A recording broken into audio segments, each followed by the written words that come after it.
কাতার এমন একটা দেশ, সৌন্দর্যের নাই কোনো শেষ।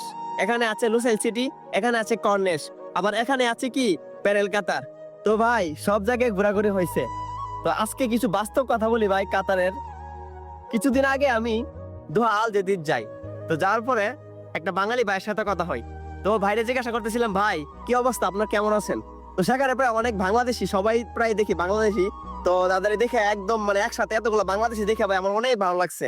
তো সবসময় ভাবতাম কি যে কাতারের সৌন্দর্য, কাতারে অনেক কিছু আছে, কিন্তু ভাই আমি তো মানে ওই দিন আমার সত্যি কথা আমার চোখ কপাল উঠে গেছে।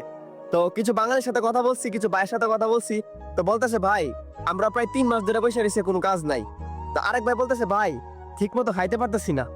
আরেক ভাই বলতেছে ভাই আপনারা তো ভাই ভালোই চাকরি করতেছেন, ভিডিও করতেছেন, ঘোরাঘুরি করতেছেন, কিন্তু ভাই আমাদের দিকে একটু তাকান। আপনারা কিছু ভালো ভিডিও করেন যে বাংলাদেশের মানুষ যেন দেখে এগুলা। তো তারপরে আমি এটা চিন্তা করলাম, আসলে আমি এটা বিশ্বাস করতাম না যে মানুষে বলতো যে ভাই এই সমস্যা ওই সমস্যা। তবে আজকে আমি একটা কথা বিশ্বাস করবেন ভাই, আমি নিজের চোখে ভাই নিজের চোখে দেখে আসছি যে এই একটা অবস্থা, যে এতগুলা মানুষ এইভাবে মানে একা একা ঘুরতেছে রাতের বেলা। তো আবার রাত 10টা 11টা না 12টার দিকে আমি ওইখানে যাই। তো অনেক মানুষ ভাই যারা কাজ নাই এমনিতেই ঘুরতেছে।